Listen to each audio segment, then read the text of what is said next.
Assalamualaikum warahmatullahi wabarakatuh. Selamat sore, salam sejahtera untuk kita semuanya. Salam, Om Swastiastu, Namo Buddhaya, Salam Kebajikan, Rahayu. Alhamdulillah, senang sekali saya pada sore hari ini dapat bertemu dengan kalian semua dalam keadaan sehat, walafiat. Semoga kalian juga sehat. Bagi yang sedang sakit tidak perlu dipaksakan ya. Jadi hari ini kita ketemu untuk melanjutkan perkuliahan.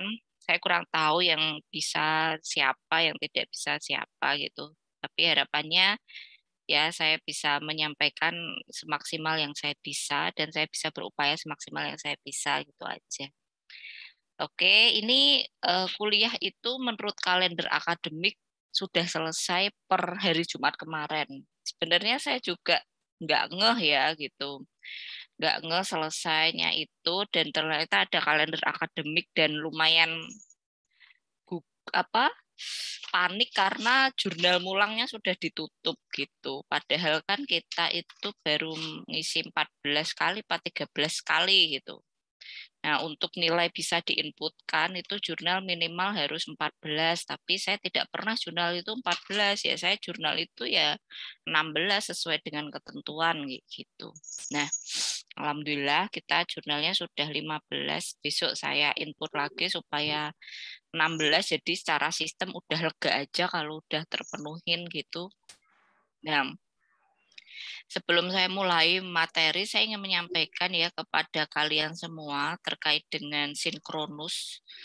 Utamanya sih saya ngikutin mahasiswa gitu. Jadi seperti yang kalian ketahui ya, kalau saya itu bisa, pasti saya upayakan bisa ketemu kalian secara sinkronus sesuai jadwal, sesuai waktu gitu.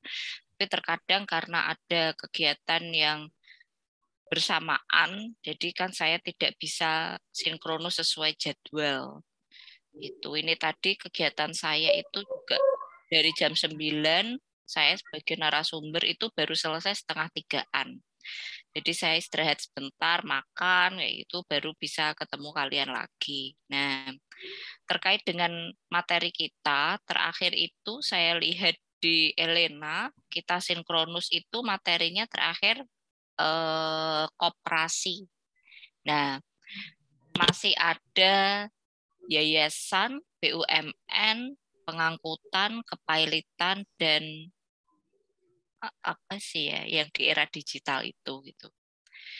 Kalau memungkinkan dan bisa, itu saya hari ini kepengen menyampaikan terkait dengan yayasan dan BUMN gitu. Nanti dilihat waktunya dan gimananya itu. Pokoknya maksimalnya ya azan maghrib itu selesai. Pokoknya kedengaran azan maghrib selesai gitu. Itu yang paling maksimal. Jadi itu rencana saya pada hari ini. Lalu kemudian kalau kuliah itu rata-rata udah pada selesai. Tapi sekali lagi saya kalau kalian itu mau dan menurut kalian masih pengen mendapatkan sinkronus untuk materi yang belum tersampaikan, saya welcome. Jadi tinggal disampaikan saja kalian bisanya jam berapa dan kapannya, tentu saja sesuai dengan hari ya atau kapannya. Karena kan saya juga kalau tidak ada kuliah, saya juga tidak ada nguji atau ujian. Karena kan ujiannya kalian itu kan semua rombel saya itu ujiannya tuh sama. Jadi melalui submit tugas akhir gitu aja. Jadi tinggal disampaikan kalau kalian itu menghendaki adanya penggantian sinkronus yang belum, jadi materinya bisa kalian dapatkan ketemu dengan saya secara sinkron. Walaupun itu terlepas dari itu sudah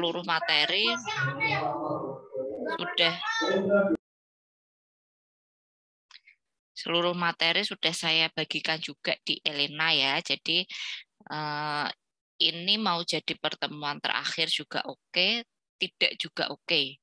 Jadi terserah saja kebutuhan kalian inginnya bagaimana, saya mengikuti. Utamanya seperti itu. Baik, nanti bisa disampaikan ya, ke depan bisa disampaikan apapun itu hasilnya. Sekarang saya ingin melanjutkan dulu, saya ingin tanya dulu, kalian yang sharing bacaan itu sudah berapa mahasiswa ya di Rombel ini?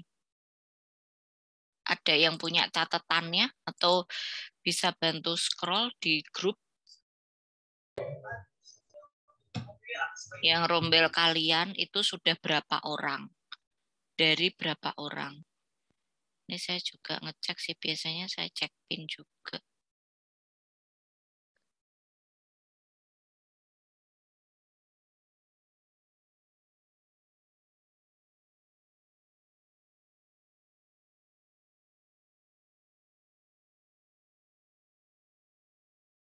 Nggak ada ya?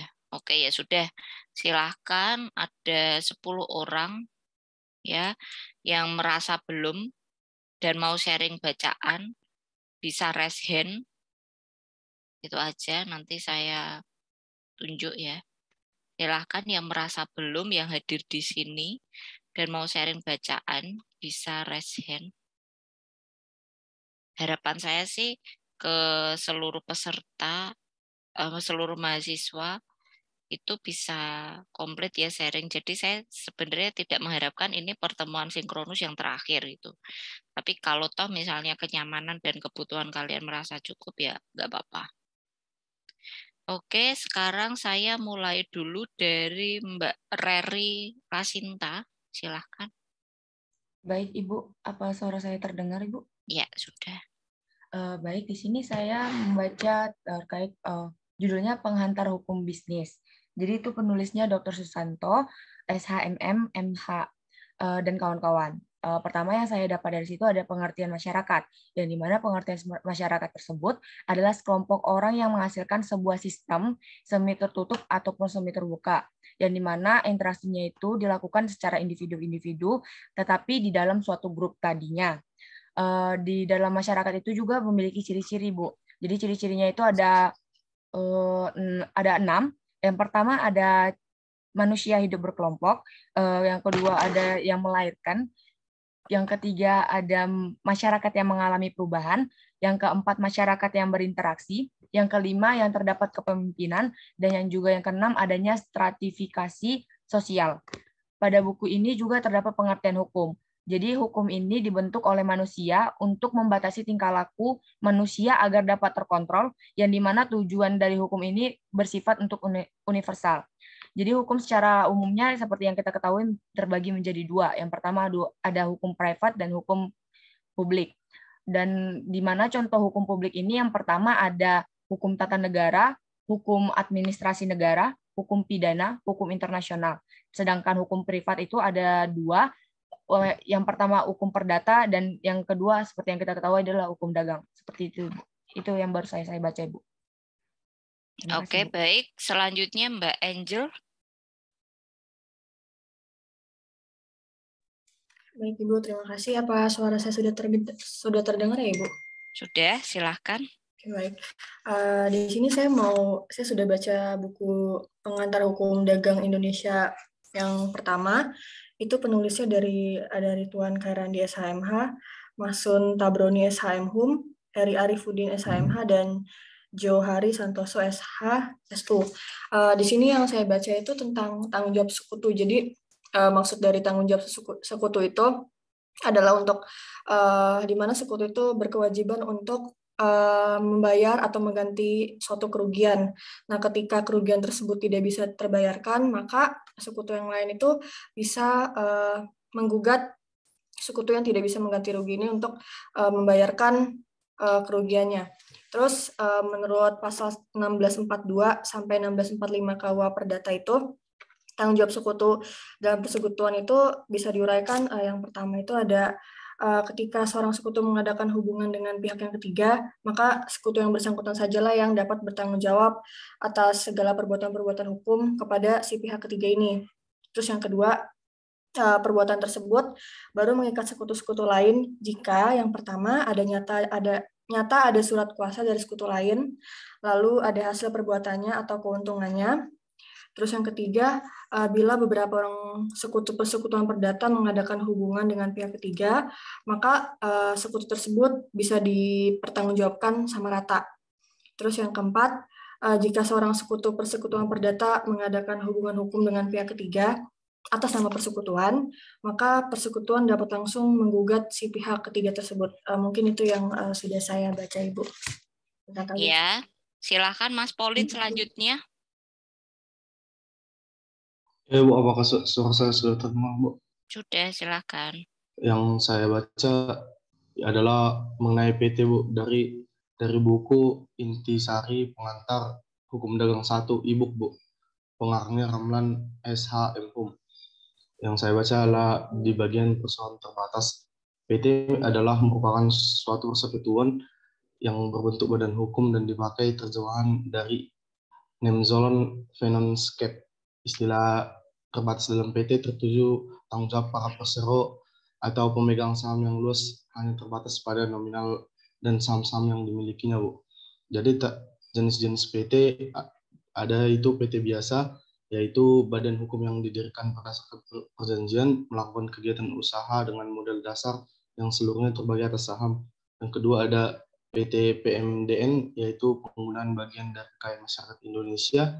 Yang ketiga itu ada PT PMA, yaitu hanya meliputi penanaman modal asing secara langsung. Dan keempat, PT Persero atau bentuk usaha badan negara.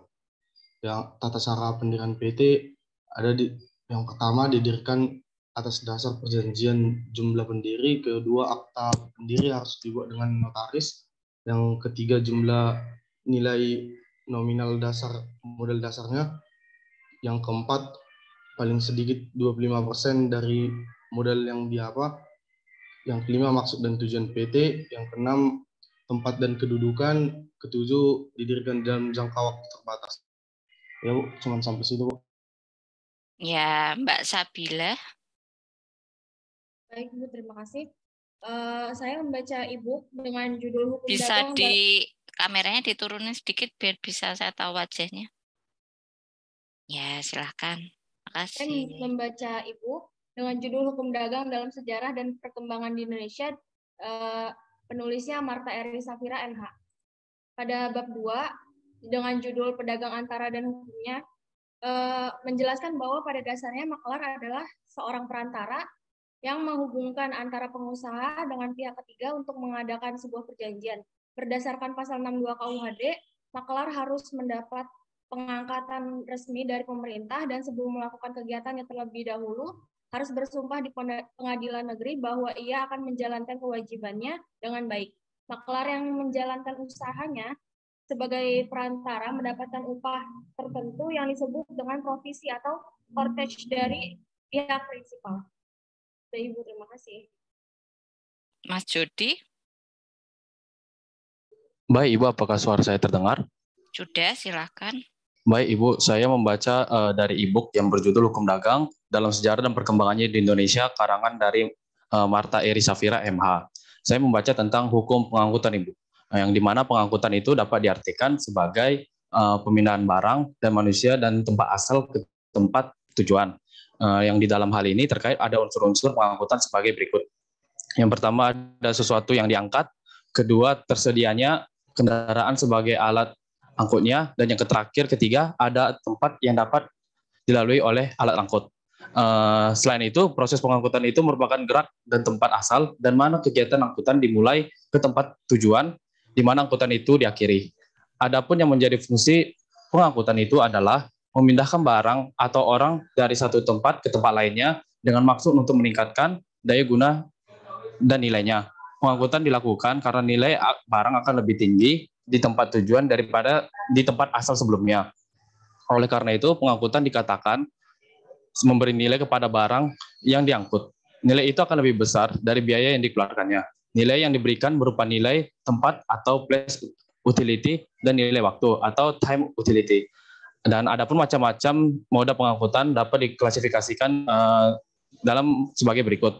Yang pertama itu ada pengangkutan darat, yang diantaranya ada pengangkutan melalui jalan raya, dan yang kedua ada pengangkutan dengan kereta api, dan yang kedua ada pengangkutan laut, dan yang ketiga ada pengangkutan udara. Mungkin sekian itu Bu yang saya baca. Terima kasih, Bu.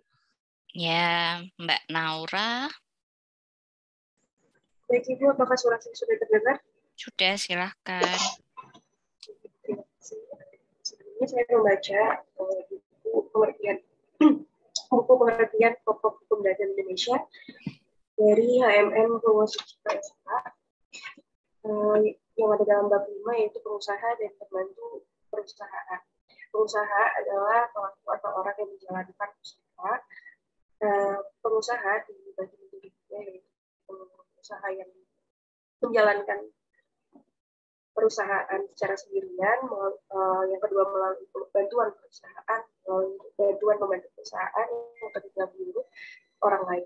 Pembantu perusahaan adalah seseorang atau beberapa orang yang menjalankan perusahaan dalam bentuk kerjasama yang dibangun oleh beberapa orang. Pembantu perusahaan dibagi menjadi dua, yaitu pembantu perusahaan dalam perusahaan, seperti contohnya pelayan, filial, pemegang korporasi, dan juga pimpinan. Lalu selanjutnya ada pembantu di luar perusahaan, yaitu agen, maklar, dan juga komisioner. Selanjutnya, hubungan hukum antara pimpinan dan pengusaha dibagi menjadi dua, yaitu hubungan perburukan atau biasa disebut dengan hubungan subordinasi yang melibatkan majikan dan juga buruh, yang diatur dalam pasal 1601 KUH Perdata, dan juga pemberian kuasa, hubungan hukum pemberian kuasa, di mana adanya pelaksanaan perintah dari majikan, buruh atau pembantu perusahaan, yang diatur dalam pasal 1792 KUH Per. Selanjutnya dalam hubungan hukum ada juga perjanjian pekerjaan. Yang pertama, perjanjian pelayanan berlaku yang diatur dalam pasal 1601 KUH Perdata, yaitu mengikat pihak dengan syarat yang dijanjikan. Lalu yang kedua ada perjanjian perburukan yang diatur dalam undang-undang dalam pasal 1000 nomor 1603 KUH Perdata yang mengatur mengenai hubungan subordinasi tentang munculnya wewenang majikan kepada buruh.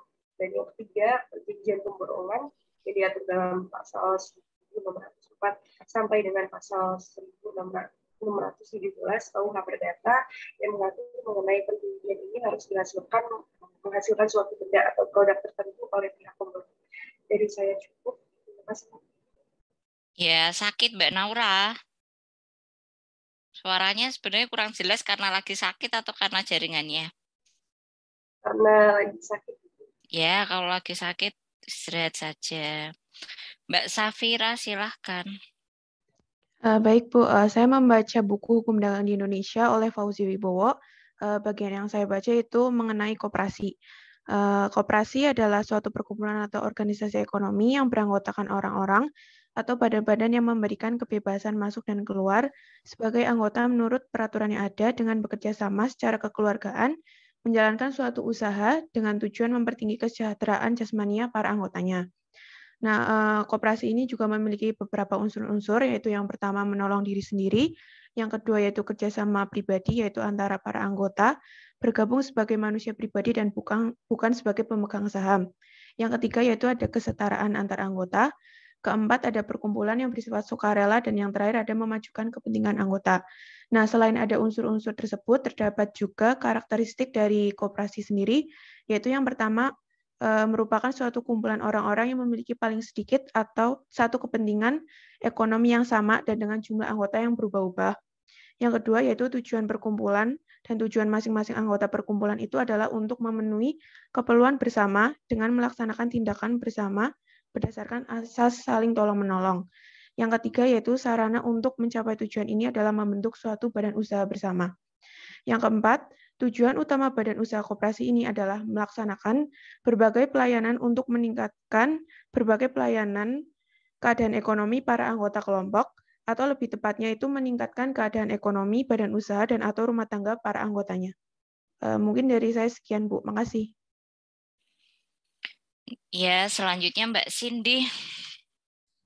Buku yang saya baca ini buku Hukum Dagang dan Perusahaan Indonesia karya Eri Haryanto tentang BUMN, dasar hukum badan usaha milik negara, landasan hukum keberadaan Landasan hukum keberadaan badan usaha milik negara dapat dilihat dalam peraturan pemerintah pengganti Undang-Undang Perpu Nomor 19 Tahun 1960 tentang perusahaan negara, Undang-Undang Nomor 19 Tahun 1969 tentang penetapan peraturan pemerintahan pengganti Undang-Undang Nomor 1 Tahun 1969 tentang bentuk-bentuk badan usaha milik negara menjadi Undang-Undang Peraturan dan Pemerintah Nomor 3 Tahun 1983 tentang tata cara pembinaan dan pengawasan perusahaan jawatan, perjan, perusahaan umum atau perum, dan perusahaan perseroan atau persero. Peraturan Pemerintah Nomor 12 Tahun 1998 tentang perusahaan perseroan, Peraturan Pemerintah Nomor 13 Tahun 1958 tentang perusahaan umum. Pengertian badan usaha milik negara, apa yang dimaksud dengan badan usaha milik negara? Jika dicermati peraturan perundang-undangan di atas, tidak ditemukan pasal yang memberikan rumusan tentang badan usaha milik negara. Dalam pasal 1 peraturan pemerintah pengganti Undang-Undang Nomor 19 Tahun 1960 hanya disebutkan dalam peraturan pemerintah pengganti undang-undang ini yang dimaksud dengan perusahaan negara ialah semua perusahaan dalam bentuk apapun yang modalnya untuk seluruhnya merupakan kekayaan negara Republik Indonesia, kecuali jika ditentukan lain dengan atau berdasarkan undang-undang. Jadi dalam peraturan pemerintah pengganti undang-undang belum digunakan istilah badan usaha milik negara. Istilah badan usaha milik negara baru digunakan dalam peraturan pemerintah Nomor 3 Tahun 1983. Dalam pasal 58 disebutkan 1. Dalam melaksanakan tugas pembinaan dan pengawas perjan, perum, dan persero, Menteri dibantu oleh sekretariat yang disebut Biro Tata Usaha Milik Negara. Kedua, Biro Tata Usaha Milik Negara bertanggung jawab secara operasional kepada Sekretaris Jenderal Departemen yang bersangkutan. Dalam peraturan pemerintah di atas, tidak ditemui rumusan apa yang dimaksud dengan badan usaha milik negara. Rumusan baru ditemui dalam Kepmenke Republik Indonesia nomor 740 garis miring KMK garis miring 00 tahun 1989 mengemukakan badan usaha milik negara adalah badan usaha yang seluruhnya modalnya dimiliki oleh negara atau badan usaha yang tidak seluruh sahamnya dimiliki oleh negara tetapi statusnya disamakan dengan badan usaha milik negara. Sekian, Bu. Ya, selanjutnya ada Mas Rai Farhat, silakan. Iya, Bu, apa suara saya terdengar, Bu? Sudah, silakan. Di sini saya membaca buku yang berjudul Hukum Dagang dan Perusahaan karya Eri Haryanto MH. Saya membaca tentang pedagang perantara. Pengertian pedagang perantara adalah perantara. Salah satu objek studi hukum dagang adalah perantara dagang, pedagang perantara. Tugas utama pedagang perantara adalah menghubungkan produsen dan konsumen. Sedangkan pedagang perantara digolongkan secara umum dibagi menjadi dua. Yang pertama, berdasarkan hubungan kerja. Berdasarkan hubungan kerja, contohnya ada pekerja keliling, pengurus filial, dan yang ketiga ada pemegang prokurasi, yang keempat ada pimpinan perusahaan. Yang kedua, golongan yang kedua ada yang berdiri sendiri. Yang berdiri sendiri, contohnya ada agen perdagangan. Agen perdagangan dibagi lagi menjadi ada agen tunggal pemegang merek, ada agen adalah perorangan atau badan usaha. Yang ketiga ada agen pabrik. Yang keempat ada agen penjual atau sales agent. Yang kelima ada agen pembeli atau purchasing agent. Yang keenam ada agen penjual merek atau APPM. Contoh yang kedua dari berdiri sendiri yaitu ada maklar. Yang ketiga ada komisioner. Yang keempat ada perantara pedagang efek. Sekian, Bu, yang bisa saya sampaikan. Terima kasih. Ya, selanjutnya Mbak Anissa. Baik, terima kasih, Bu. Saya membaca buku Pokok-Pokok Hukum Dagang edisi kedua karya Prof. Dr. Andes CST Kansil SH. Saya membaca mengenai perseroan atau mashup.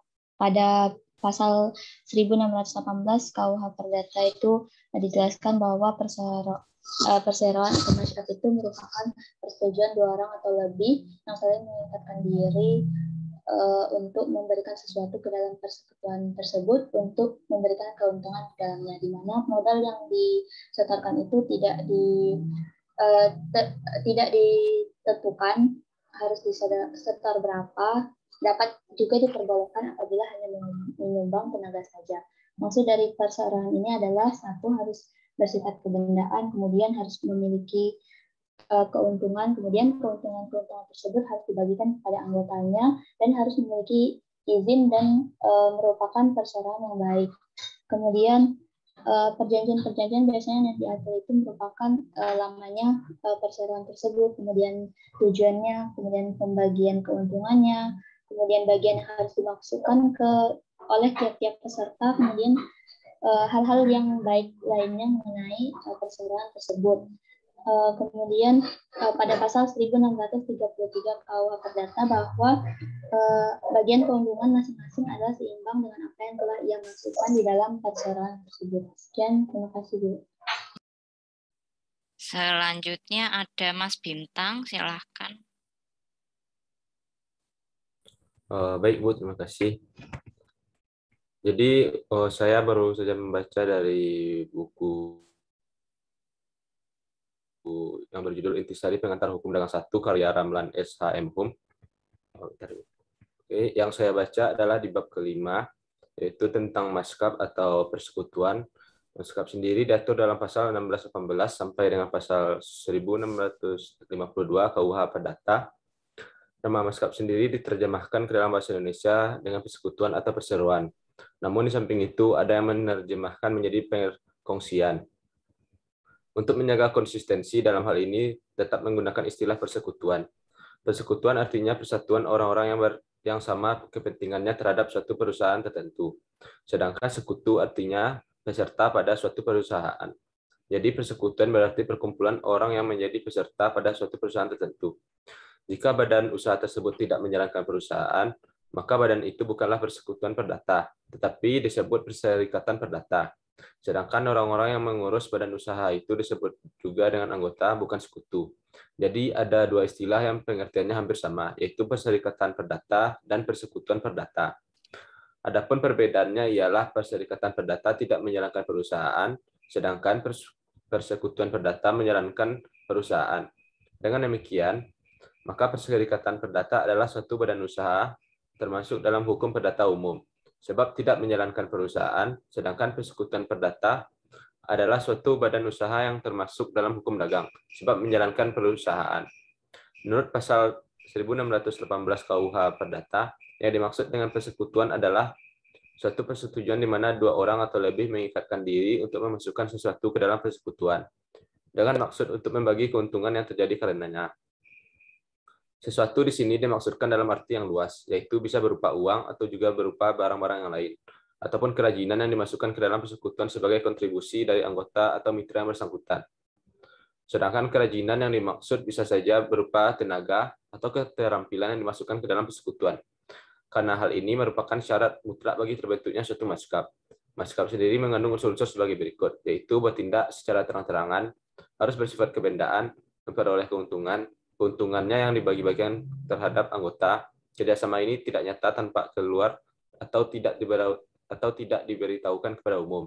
Harus ditujukan kepada sesuatu yang mempunyai sifat yang dibenarkan dan diizinkan, dan diadakan untuk kepentingan bersama para anggotanya. Sekian, Ibu. Mas Alianta. Baik, terima kasih Bu. Di sini saya baca buku Hukum Dagang dan Perusahaan di Indonesia karya Eri Haryanto. Untuk yang saya baca ini terkait dengan dokumen-dokumen dalam jual beli dagang, Ibu. Karena dokumen untuk melengkapi persyaratan yang disepakati oleh kedua belah pihak, yang mana nantinya akan dituangkan dalam sales contract. Adapun dokumen-dokumennya, yang pertama itu ada Bill of Lading, yang mana mempunyai fungsi yang paling penting di sini. Terus yang kedua ada invoice atau faktur, yang mana invoice di sini dibagi menjadi dua, ada commercial invoice dan consular invoice. Yang ketiga ada sertifikat, dan yang keempat ada packing list dan wage list, dan yang kelima ada insurance policy. Terima kasih, Bu. Terakhir, ada Mbak Prames juga ya. Mas Taufan, silahkan. Baik, terima kasih Bu. Saya membaca buku Kitab Undang-Undang Hukum Dagang karya Prof. R. Subekti SH dan R. Citro Sudibyo. Sini saya membaca tentang asuransi Bu. Bahwa suatu pertanggungan harus dibuat secara tertulis dalam suatu akta yang dinamakan polis. Setiap polis kecuali yang mengenai suatu pertanggungan jiwa harus menyatakan 1. Hari ditutupnya pertanggungan, 2. Nama orang yang menutup pertanggungan atas tanggungan sendiri atau atas tanggungan orang ketiga. 3. Suatu uraian yang cukup jelas mengenai barang yang dipertanggungkan. 4. Jumlah uang untuk berapa diadakan pertanggungan. 5. Bahaya-bahaya yang ditanggung oleh si penanggung. 6. Saat pada mana bahaya mulai berlaku untuk tanggungan si penanggung dan saat berakhirnya itu. 7. Premi pertanggungan tersebut. Dan 8. Pada umumnya semua keadaan yang kiranya penting bagi si penanggung untuk diketahuinya dan segala syarat yang diperjanjikan antara para pihak. Polis tersebut harus ditandatangani oleh tiap-tiap penanggung.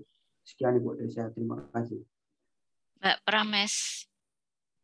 Baik Bu, saya membaca pengertian pokok hukum dagang Indonesia karya Purwo Sujipto. Saya membaca tentang nama perusahaan.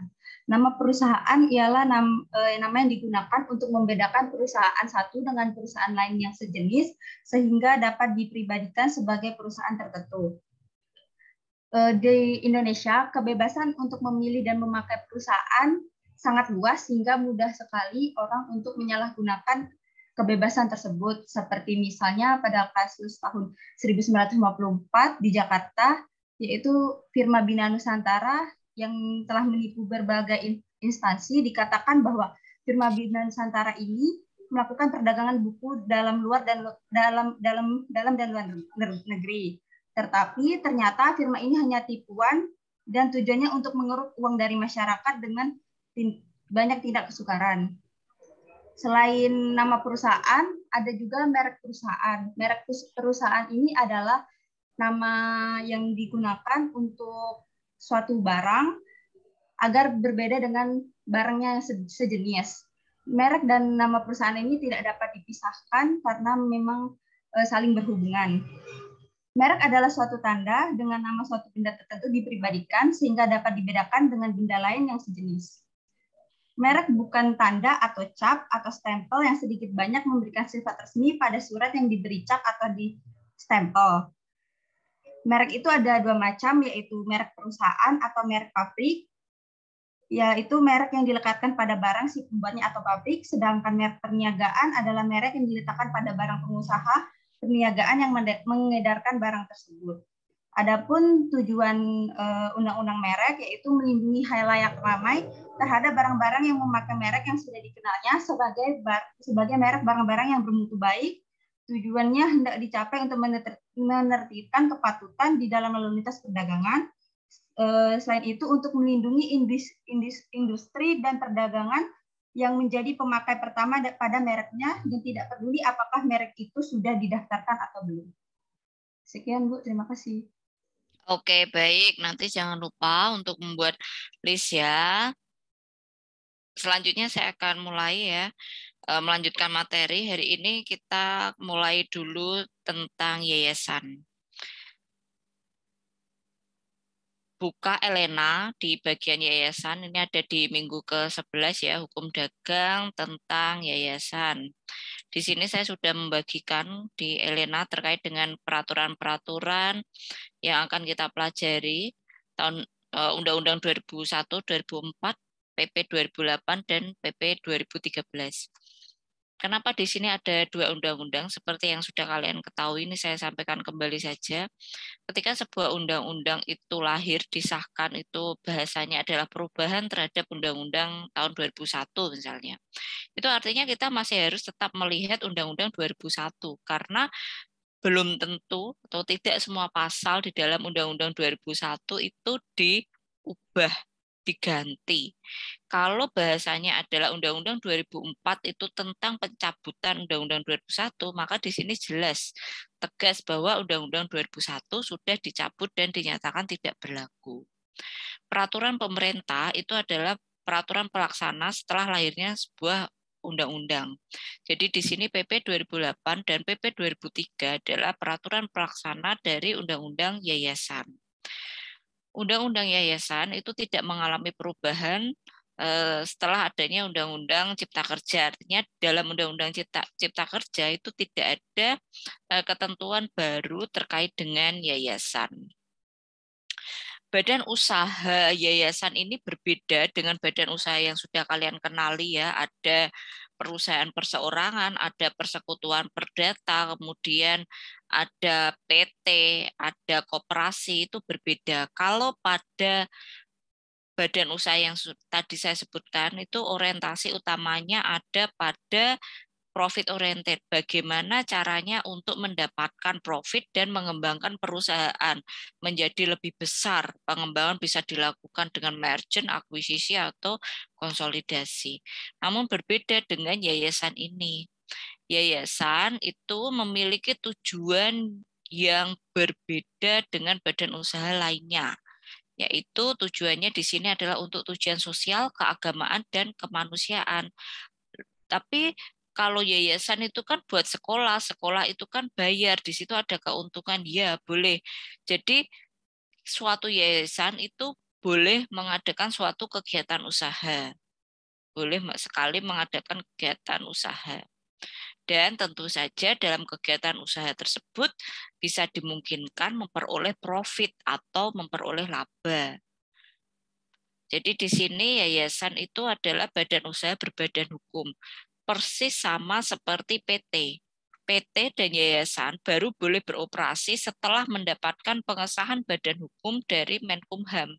Beda halnya dengan badan usaha yang lain ya, badan usaha persekutuan perdata, kemudian perusahaan perseorangan dan koperasi itu koperasi tersendiri. Perusahaan perseorangan, kemudian persekutuan perdata, persekutuan firma dan persekutuan komanditer itu tidak bisa menjadi badan hukum. Jadi dia hanya badan usaha biasa. Kalau koperasi di sini dia bisa menjadi badan hukum tapi tidak wajib. Jadi dia bisa mengurus badan hukumnya, tapi dia tidak wajib, tidak harus badan hukumnya turun dulu baru kemudian bisa menjadi bisa berjalan, bisa melakukan kegiatan usahanya, itu tidak ya. Jadi di sini koperasi itu tidak harus menjadi badan hukum dulu baru bisa menjalankan kegiatan usahanya. Tapi kalau yayasan di sini, yayasan itu dia harus mendapat pengesahan dulu badan hukumnya. Berbeda juga pada organnya, di sini tidak ada direktur, tidak ada komisaris, tidak ada RUPS ya. Di sini ada pembina, pengurus dan pengawas yayasan. Nah, ini ada beberapa yang harus kalian ketahui, dibaca di undang-undang dan materi saya. Pengurus tidak boleh merangkap menjadi pembina atau pengawas. Demikian juga dengan sebaliknya ya. Sebaliknya itu maksudnya di sini pembina, pengawas kan tidak boleh menjadi pengurus. Gitu.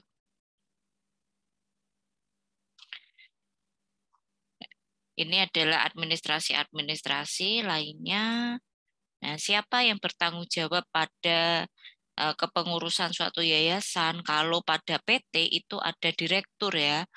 Kemudian kalau pada yayasan itu adalah pengurusnya. Jadi tadi ada pembina dan pengawas itu tidak bertanggung jawab, dan yang bertanggung jawab terhadap kepengurusan yayasan dan mewakili yayasan baik di dalam maupun di luar pengadilan adalah pengurus yayasan. Nah, di sini anggota pengurus tidak berwenang mewakili yayasan apabila terjadi perkara di depan pengadilan antara yayasan dengan anggota pengurus. Oke. Ini pukul 16.43 ya. Saya pengen kalian untuk membaca keempat peraturan yang tadi sudah saya sebutkan ada di Elena. Jadi Undang-Undang 2001, Undang-Undang 2003, dan PP 2008 serta PP 2013. membuka keempat peraturan tersebut, ya. Saya beri waktu 10 menit, jadi nanti 16.53. Nah, saya akan tunjuk beberapa dari kalian untuk menyampaikan peraturan mana yang menarik perhatian kalian. Jadi setiap peraturan ya, di situ ada 4, sampaikan masing-masing satu saja. Jadi dari Undang-Undang 2001, 2008, PP 2008, dan PP 2013 satu saja. Yang menarik perhatian kalian, kemudian isinya itu tentang apa, dan kemudian mengapa menarik perhatian kalian. Oke, satu saja. Nanti kalau temannya itu sudah menyebutkan terkait dengan ketentuan itu, orang setelahnya itu yang lain tidak boleh sama. Oke, bisa dimengerti? Ya, jika bisa dimengerti, silakan ya. 54, 16.54. Nanti saya akan kembali lagi 16.54.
Oke, ya silahkan saya mulai dulu dari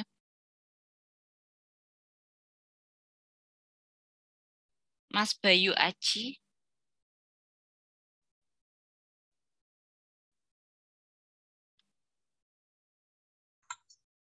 Ya Bu, tapi sebenarnya saya belum begitu paham Bu, lagi baca-baca Bu. Nggak apa-apa, gimana? Yang Yang didapatkan. Yang saya baca baru tentang Undang-Undang Nomor 16 tahun 2001 tentang yayasan Bu. Iya, apa ketentuannya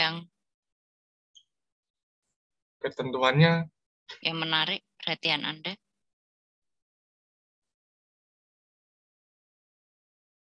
Ya. Yayasan adalah badan hukum yang terdiri atas kekayaan yang dipisahkan dan diperuntukkan untuk mencapai tujuan tertentu di bidang sosial. Pasal berapa? Ayat berapa? Di pasal 1 ayat 1 Ibu.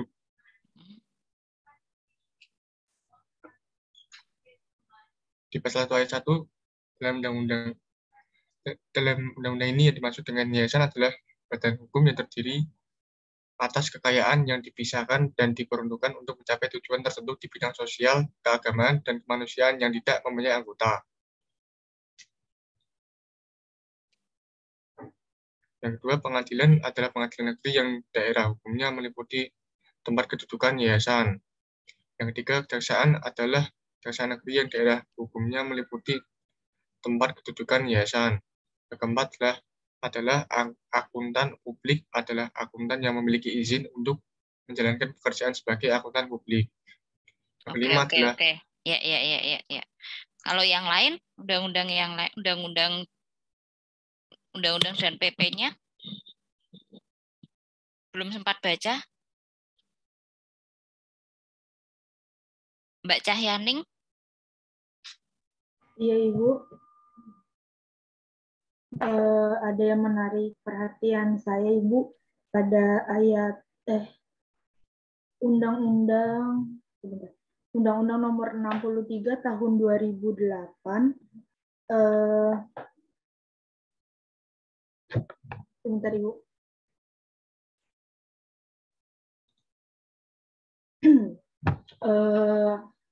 Nomor 2, ketentuan pasal 5 diubah sehingga berbunyi sebagai berikut.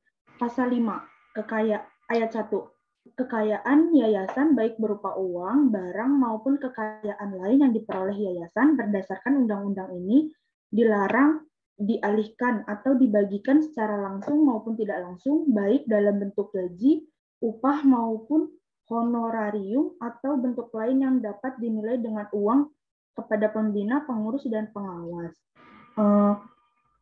Pertanyaan saya, Ibu, jika kekayaan yayasan itu dilarang dibagikan dalam bentuk gaji, lalu gajinya itu dari mana gitu, Ibu? Terima kasih, Ibu. Oke. Selanjutnya saya Mbak Cahyaning tadi baru satu ketentuan ya? Iya, Ibu. Yang di undang-undang lain dan yang di PP lain? Belum ada, Ibu. Oke, saya beri tambahan waktu ya. Jadi satu orang satu aja ambilnya dari undang-undang 2000 undang berapa nih? Kan itu ada 4 ketentuan. Kalian milih aja, ambil aja pasal apa gitu. Serah gitu. Tapi satu anak, satu undang-undang, satu PP, satu gitu loh. Oke?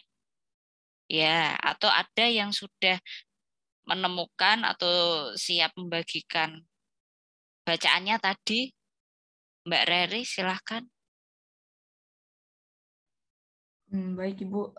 Tadi yang sempat saya lihat dan langsung scroll itu, Ibu, yang paling menarik di Undang-Undang 2004 pasal 68.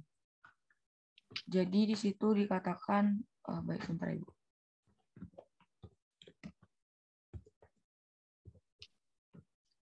Kekayaan sisa hasil likuidasi diserahkan kepada yayasan lain yang mempunyai kesamaan kegiatan dengan yayasan yang berubah. Kekayaan sisa hasil likuidasi sebagaimana dimaksud pada ayat 1 dapat diserahkan kepada badan hukum lain yang mempunyai kesamaan kegiatan dengan yayasan yang bubar. Jadi yang mau saya tanya di sini Bu, ini kan likuidasi itu menjual aset. Apakah yayasan ini hanya menjual asetnya di saat mereka sudah bubar atau sebelum mereka bubar itu mereka masih bisa menjual asetnya? Terus mengapa harus diberikan kepada yayasan lain? Kenapa tidak dibuat pada yayasan tersebut saja untuk pembaruan yayasan yang sudah dimiliki? Seperti itu sih Bu. Oke, yang lain. Itu dari undang-undang yang mana, Mbak? Undang-undang tahun 2004, Ibu. Ya, yang PP, yang lainnya? Yang saya baca Undang-Undang 2001, 2004, 2008 sama 2013, Ibu. Kalau yang PP belum. 2013 itu PP. Oh, maaf. Bentar, Bu. Yang 2013 itu... Gini aja. Kalau bingung, gini aja. Kalian buka, kan di Elena sudah ada tuh. Nah, ya kalian misalnya baca pasal 1 undang-undang ini, terus yang undang-undang lain pasal 2 tuh terserah aja. Penting dibaca aja. Kalau misalnya kalian nggak sempet, itu aja sih sebenarnya sederhananya. Ya, jadi cuma baca aja yang di undang-undang supaya saya pengennya kalian itu kenal dan tahu peraturan terkait dengan yayasan tersebut. Oke, sekarang kedua undang-undang dan kedua peraturan pemerintahnya dibuka. Nah, kalau yang saya tunjuk, kalian nggak perlu bingung. Baca aja pasal, misalnya kamu bacanya pasal 3 dari undang-undang ini, ya dibaca pasal 3, udah dibaca aja. Itu, ya. Oke, Mbak Khoirul Afifah. Ya Ibu, untuk yang saya bacanya yang Undang-Undang nomor 16 tahun 2001 pasal 6. Yang dimaksud tentang ongkos itu ongkos yang seperti apa ya, Bu? Coba pasalnya aja dibaca aja, Mbak. Baca aja yang di pasal di situ undang-undang. Ntar saya buka dulu. Jadi kalian buka Undang-Undang 2001, 2004, PP 2008, dan PP 2013. Udah dibaca aja. Kalian ambil aja secara acak. Pasal 4 terus dibaca dari Undang-Undang 2001. Oh, pasal 5 dari Undang-Undang 2004 dibaca. PP dari pasal 3 dari PP 2008 dibaca. Gitu aja. Mbak Khoirul, silahkan. Yang pertama itu pasal 6 Undang-Undang nomor 16 tahun 2001 yang berbunyi yayasan wajib membayar segala biaya atau ongkos yang dikeluarkan oleh organ yayasan dalam rangka menjalankan tugas yayasan. Untuk Undang-Undang nomor 28 tahun 2004 itu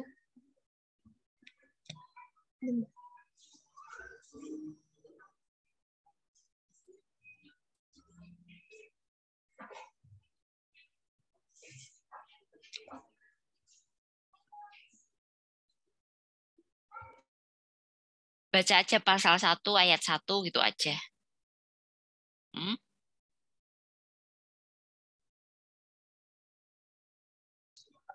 Pasal 44 yang ayat 2, pengawas yayasan dapat diangkat kembali setelah masa jabatan pertama berakhir untuk masa jabatan sebagaimana dimaksud pada ayat 1 ditentukan dalam anggaran dasar.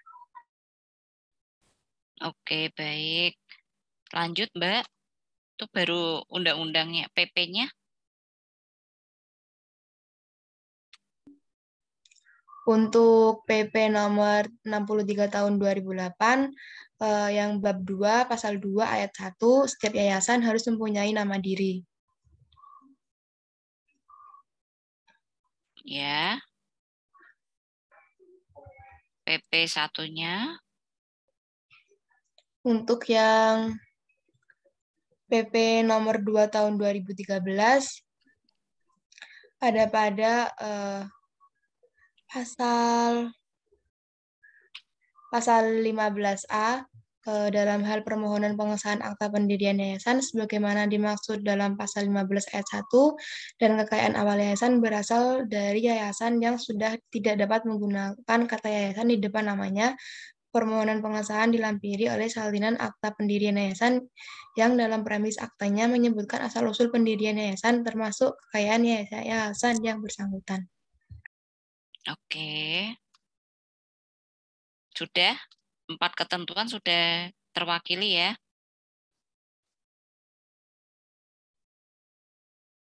Mbak Deviani?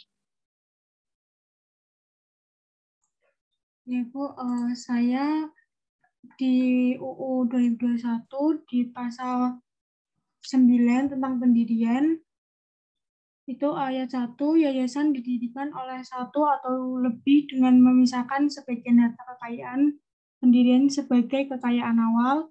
Ayat 2, pendirian yayasan sebagaimana dimaksud dalam ayat 1 dilakukan dengan akta notaris dan dibuat dalam bahasa Indonesia. Ayat 3, yayasan dapat didirikan berdasarkan surat wasiat. Yang keempat, biaya pembuatan akta notaris sebagaimana dimaksud dalam ayat 2 ditetapkan dengan peraturan pemerintah. Yang ayat 5, dalam hal yayasan sebagaimana dimaksud dalam ayat 1, didirikan oleh orang asing atau bersama-sama orang asing mengenai syarat dan tata cara pendirian yayasan tersebut diatur dengan peraturan pemerintah.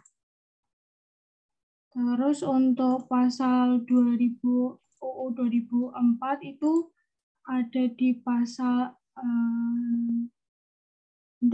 pasal 68 ayat 1, kekayaan sisa hasil likuidasi diserahkan kepada yayasan lain yang mempunyai kesamaan kegiatan dengan yayasan yang bubar.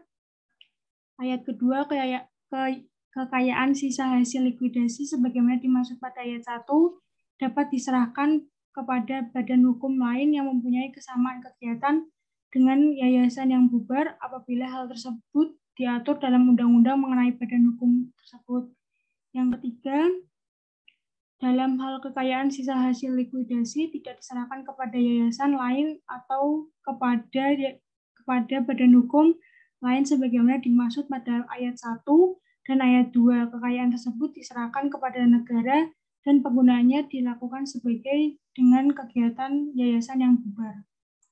Selanjutnya yang PP 2008 itu ada di pasal 27, itu ada tata cara penggabungan yayasan. Ayat 1, penggabungan yayasan dilakukan dengan cara penyusunan usul rencana penggabungan oleh pengurus masing-masing yayasan. Ayat 2, usul rencana penggabungan sebagaimana dimaksud pada ayat 1 memuat sekurang-kurangnya A. Keterangan mengenai nama yayasan dan tempat kedudukan yayasan yang akan melakukan penggabungan. B. Penjelasan dari masing-masing yayasan mengenai alasan dilakukan penggabungan. C. Ikhtisar laporan keuangan yayasan yang akan melakukan penggabungan. D. Keterangan mengenai kegiatan utama yayasan dan perubahan selama tahun buku yang sedang berjalan. C. Rincian masalah yang timbul selama tahun buku yang sedang berjalan. F. Cara penyelesaian status pelaksanaan harian, pelaksana kegiatan, dan karyawan yayasan yang akan menggabungkan diri. G. Perkiraan jangka waktu pelaksanaan penggabungan. H. Keterangan mengenai nama anggota, pembina, pengurus, dan pengawas, dan rancangan perubahan anggaran dasar yayasan yang menerima penggabungan jika ada. Selanjutnya yang PP 2013 itu di pasal 38 perubahan anggaran dasar yayasan sebagaimana dimaksud dalam pasal 37 dan pasal 37A mulai berlaku sejak tanggal diterbitkan surat penerimaan pemberitahuan perubahan anggaran dasar yayasan oleh Menteri. Sudah, Bu. Oke, selanjutnya Mas Faza. Pada Undang-Undang Yayasan 2001, Pasal 47, dalam hal kepalitan terjadi karena kesalahan atau kelalaian pengawas dalam melakukan tugas pengawasan dan kekayaan yayasan tidak cukup untuk menutup kerugian, akibat kepalitan tersebut, setiap anggota pengawas secara tanggung renteng bertanggung jawab atas kerugian tersebut. Selanjutnya, Undang-Undang 2004, Pasal 38, yayasan dilarang mengadakan perjanjian dengan organisasi yang terafiliasi dengan yayasan, pembina, pengurus, dan pengawas yayasan atau seorang yang bekerja pada yayasan. Pasal 38 ayat 2, larangan sebagai dimaksud pada ayat 1 tidak berlaku dalam hal perjanjian tersebut bermanfaat tercapai maksud dan tujuan yayasan. Selanjutnya, PP 2008 Pasal 26, yayasan asing dapat melakukan kegiatan di Indonesia hanya di bidang sosial, keagamaan, dan kemanusiaan. Pasal 26 ayat 2, yayasan asing sebagaimana dimaksud pada ayat 1 untuk melakukan kegiatan di Indonesia harus bermitra dengan yayasan yang didirikan oleh orang Indonesia, mempunyai maksud dan tujuan yang sama dengan yayasan asing tersebut. Selanjutnya, Peraturan Pemerintah 2013 Pasal 38, yayasan yang belum memberitahukan kepada Menteri sesuai dengan ketentuan sebagaimana dimaksud dalam Pasal 71 ayat 3, Undang-Undang tidak dapat menggunakan kata yayasan di depan namanya sebagaimana dimaksud dalam Pasal 71 ayat 4 Undang-Undang dan tidak lagi melakukan kegiatannya sesuai dengan anggaran dasar selama 3 tahun berturut-turut. Harus melikuidasi kekayaannya serta menyerahkan sisa hasil likuidasi sesuai dengan ketentuan sebagai dimaksud dalam Pasal 68 Undang-Undang. Sekian, Ibu. Oke, baik. Selanjutnya ada Mas Gilbert.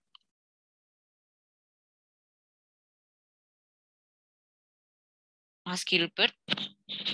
Tidak ada. Mbak Lailatul? Ada di Bu. Silahkan. Baik, mungkin yang pertama dari Undang-Undang tahun 2001, yaitu di pasal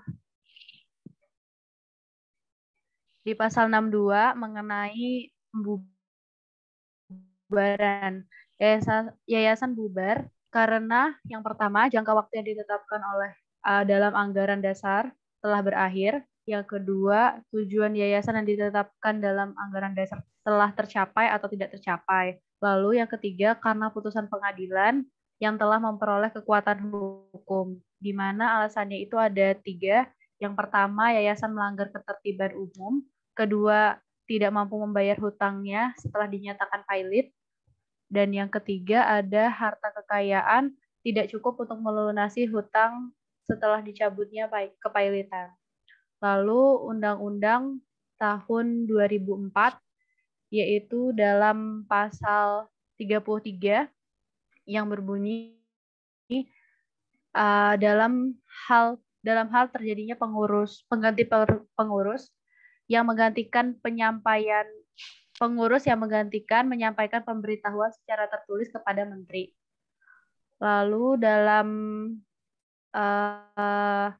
PP tahun 2008 itu tentang syarat dan tata cara yayasan asing melakukan kegiatan.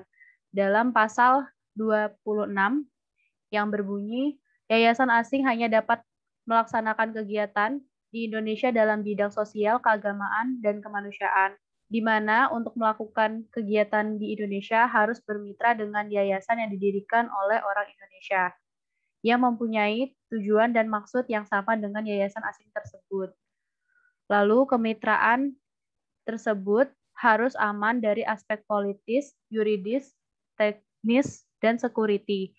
Dan kemitraan antara yayasan asing dan yayasan yang didirikan oleh Indonesia dilakukan sesuai dengan ketentuan dalam peraturan perundang-undangan. Lalu dalam PP tahun 2013, yaitu dalam pasal 18 ayat 3 yang berbunyi yang dimaksud dengan pengurus yayasan adalah pengurus yang berhak mewakili yayasan sesuai dengan anggaran dasar yayasan. Oke, terakhir Mas Gilbert. Ada orangnya? Maksudnya ada orangnya kok enggak ngomong? Di-unmute dulu, di-unmute. Oke, baik.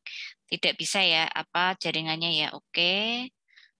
Satu lagi terakhir Mbak Mailia.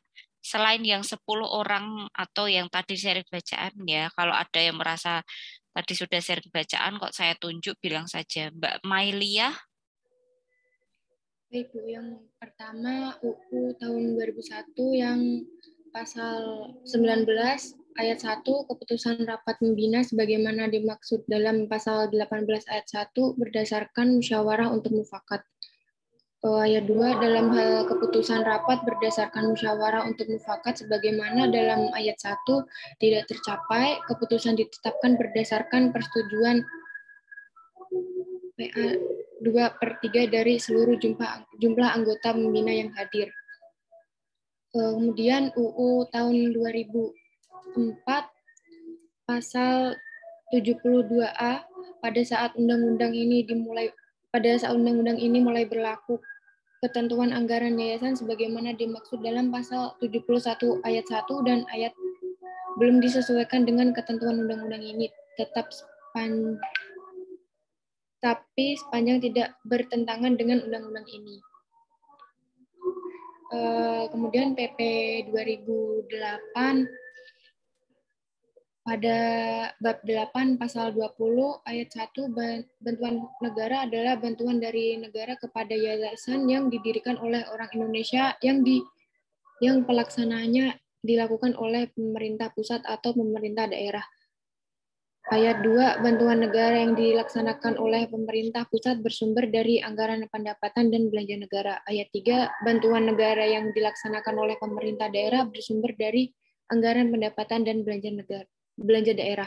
Terus yang terakhir PP tahun 2013 pasal 38 berbunyi perubahan anggaran dasar yayasan sebagaimana dimaksud dalam pasal 37 dan pasal 37A mulai berlaku sejak tanggal diterbitkannya surat penerimaan pemberitahuan perubahan anggaran dasar yayasan oleh Menteri. Terima kasih. Oke, baik. Ya, saya cukupkan. Jadi terkait dengan yayasan ini menurut saya tidak ada sesuatu yang berbeda atau khas gitu, yang khas yang pertama. Maksudnya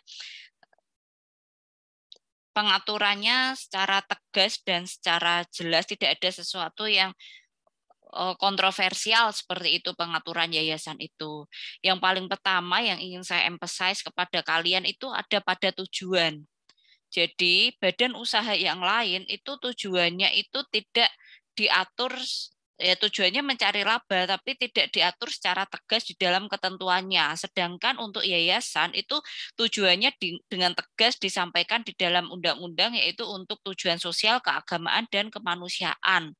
Kemudian yayasan itu adalah badan hukum, ya, badan usaha berbadan hukum yang di dalamnya itu boleh dan dimungkinkan adanya kegiatan-kegiatan usaha, tentu saja yang bertujuan untuk keagamaan, sosial, dan kemanusiaan tadi. Baca secara lebih detail penjelasan terkait dengan pendirian yayasan yang ada pada PowerPoint dan juga pada peraturan-peraturan saya. Suatu yayasan itu juga dapat berkembang, dapat dilakukan merger, akuisisi, dan juga konsolidasi. Serta sebuah yayasan itu juga dapat dinyatakan pailit atau bangkrut. Kenapa kok bisa pailit? Ya karena yayasan tersebut juga berkegiatan usaha. Yang namanya orang berkegiatan usaha itu kalau nggak maju ya bisa aja bangkrut seperti itu. Nah, ketika tadi kalian menyampaikan ada beberapa yang menarik perhatian kalian, kenapa sih kok harta kekayaan itu tidak boleh dibagikan untuk pengurus dalam hal gaji dan sebagainya gitu. Itu harta kekayaan. Harta kekayaan itu seperti modalnya atau asetnya dari sebuah yayasan. Namun berbeda halnya ketika yayasan tersebut, kenapa nggak boleh? Ya karena tujuannya tadi untuk sosial, keagamaan, dan kemanusiaan. Tapi berbeda ketika sebuah yayasan itu memiliki kegiatan usaha. Nah, itu beda lagi. Di dalam menjalankan kegiatan usaha, ada orang-orang yang bekerja untuk kegiatan usaha tersebut. Nah, di sini tentunya boleh ada yang namanya honor, ada yang namanya gaji, serta ada yang namanya keuntungan. Nah, itu terpisah.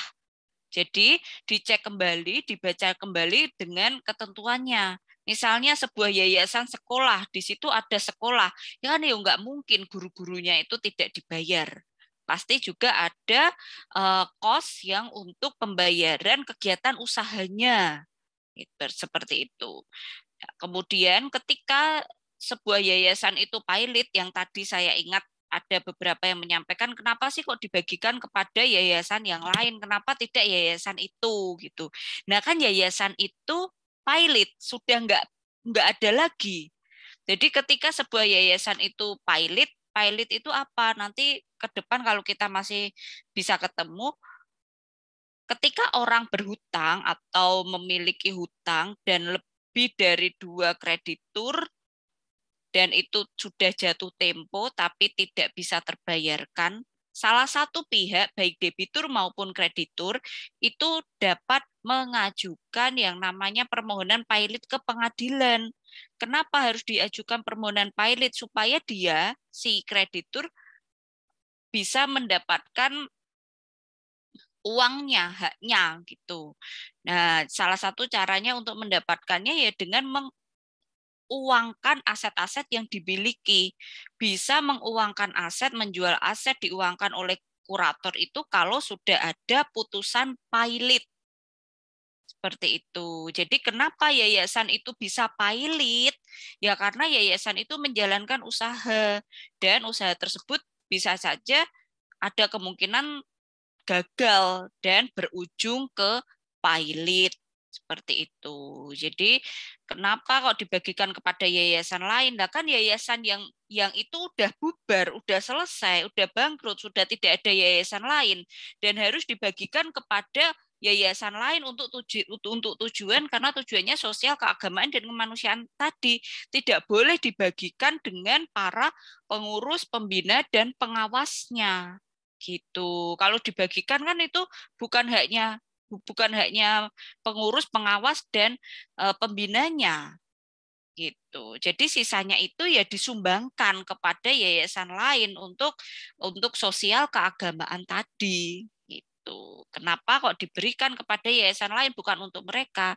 Satu, karena yayasannya kan udah nggak ada, udah otomatis hilang, udah otomatis bubar dan tidak boleh dibagi kepada pengurus, kepada pembina, dan kepada pengawas organ dari yayasan tersebut. Jadi ya diberikan, disumbangkan kepada yayasan lain.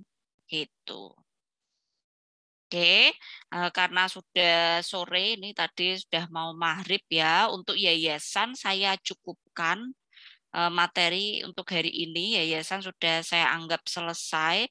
Kalau di dalam membaca materi yayasan kalian menemukan ada sesuatu lagi yang menarik perhatian kalian, bisa kalian sampaikan kepada saya pada sinkronus berikutnya.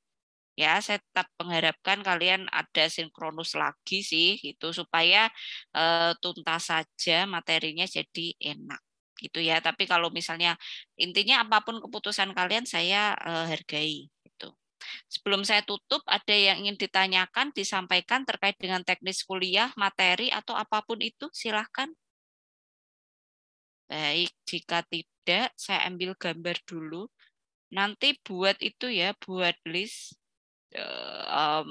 nama, NIM ini ada, pokoknya yang ada di sini.